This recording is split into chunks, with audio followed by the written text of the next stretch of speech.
ay curious lang po ako sa existence ni Jesucristo. Kung bakit po noon ay buhay siya at nagpakita. At bakit po sa aming kapanahunan ngayon ay wala po siya sa aming henerasyon. Yung pangalawa po ay kung ang Panginoon po ay nagbibigay ng mga problema o pagsubok sa buhay na kayang lutasin ng isang tao, bakit po ang ibang tao ay nahahantong sa pagsusuicide? Yun lamang po. Alam mo kasi kapatid, ang Diyos nagbibigay ng hamon ng problema na kayang lutasin ng tao. Alam mo, ang Diyos hindi nagbibigay ng problema sa tao. Tayo ang gumagawa ng problema natin. Halimbawa, ikaw kain ka ng matamis, no? Madya-diabetes ka. Sino gumawa ng problema? Ikaw. Marami ka namang makakain, may mapait, may matabang. Gusto mo puro matamis. Gumawa ang Diyos ng pipino. Maganda yon. May insulin yon. Hindi ka madya-diabetes pag kumakain ka ng pipino. Ampalaya. Pag kumakain ka nun, hindi ka madya-diabetes dahil pampababa ng blood sugar yung ampalaya. Ang gusto mong kainin ay puro ice cream. Pagka nagka-problema ka ngayon sa diabetes, sino may gawa? Ikaw, hindi ang Diyos. Kung susunod tayo sa Diyos, ang gusto ng Diyos, tinuturuan niya tayo ng karunungan. Itong buwan na ito, halimbawa, mauuso yung pakwan, mumura yung pakwan, makakakain kang pakwan. Pag namura yung mangga, makakain kang mangga. Iba-iba ang nauuso. Pag nauso yung kasoy, makakakain ka ng kasoy. Pag nauso yung duhat, nakakakain ka ng duhat. Mura kasi yun, yung duhat, gamot sa sakit sa bato. Yung kasoy, gamot sa sakit sa bato. Pampatibay ng bato. Yung pakwan, pampalinis ng bato. Pag nauuso yung mga bawat umuuso, ibig sabihin ng Diyos, kaya uso ngayon yan, kumain ka niyan. Pag kumain ka niyan, bago magtaglamig, bago mag-Disyembre, mauuso ngayon yung mangga, mauuso ngayon yung, dyan sa Pilipinas, mauuso yung maaasim, no? Mga santol, may mga vitamin C kasi yun Ihahanda ka sa lamig para wag kang masipon.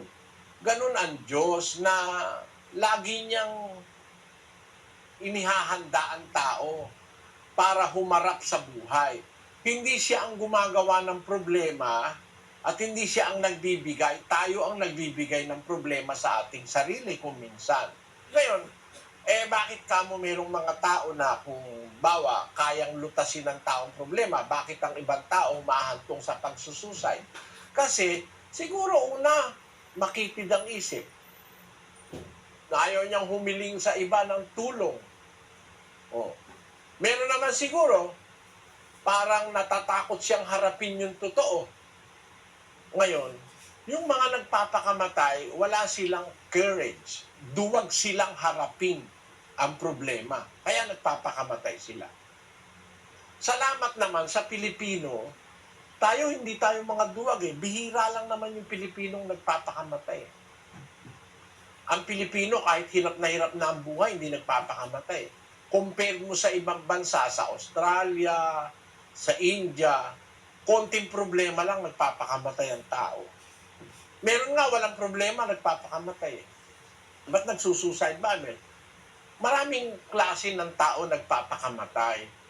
Ang isa sa dahilan, yung wala na siyang pag-asa, o kaya takot siyang humarap sa totoo, o kaya ayaw niyang mapahiya, nagpapakamatay. Halimbawa, merong babae nabuntis siya, may asawa siya, nasa abroad. Mahahalata siya na hindi asawa niya nakabuntis, nagpakamatay. Yun yung mga dahilan kaya nagpapakamatay ang tao. Pero, hindi dahil sa binigyan tayo ng Diyos ng problema hindi natin kayang lutasin. Sa Biblia, kung meron man dumadating, kaya mo yon. 13 ng unang Korinto, pakibasa kapatid na Daniel. Hindi dumating sa inyo ang anumang tukso, kundi yaong matitiis ng tao. Datapwat tapat ang Diyos na hindi niya itutulot na kayo'y tuksuhin ng higit sa inyong makakaya. kundi kalakip din ng tukso ay gagawin naman ang paraan ng pag-ilag upang ito'y inyong matiis. Ayan. Walay bisa nun sa nga panulay nga miabot kaninyo kundili kadto nga maantus sa tawo.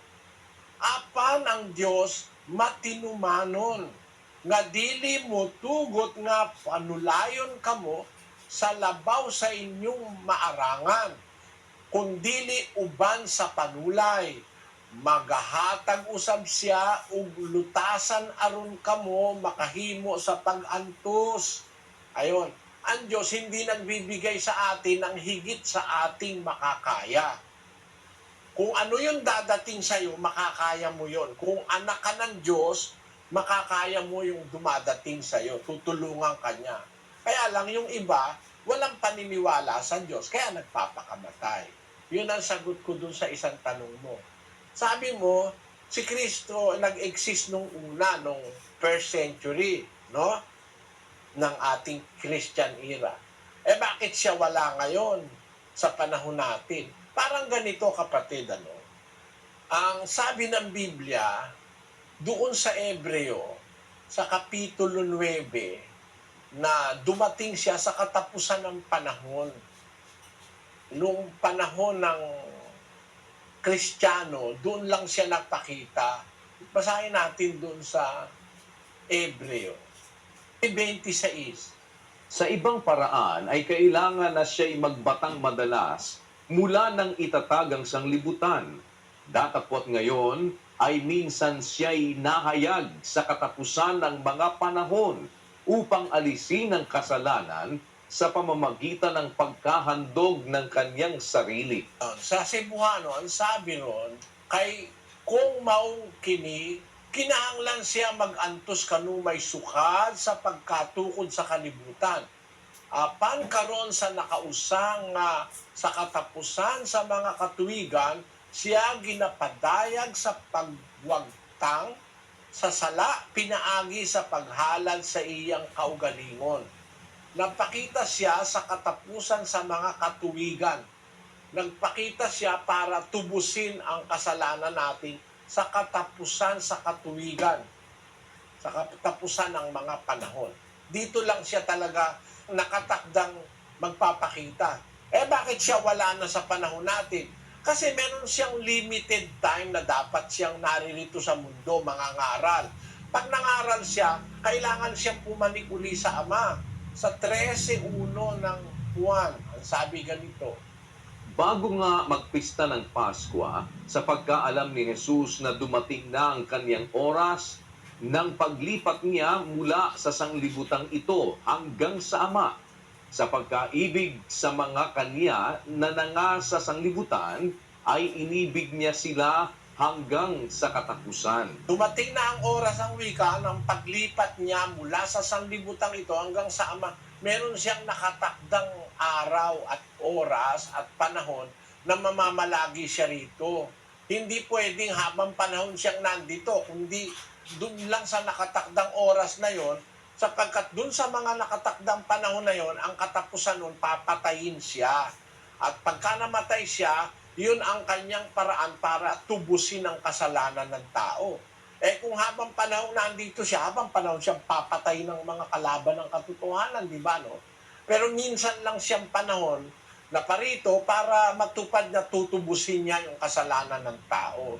At naganap yan sa katapusan ng mga panahon, nung panahong mag-umpisa ang panahong Kristiyano. Ngayon, para rin lang yan lola mo, kapatid, no? Kawawa naman ang lola mo. Yung lola ng lola mo, kung habang panahon siyang buhay, kawawa naman siya. Bakit?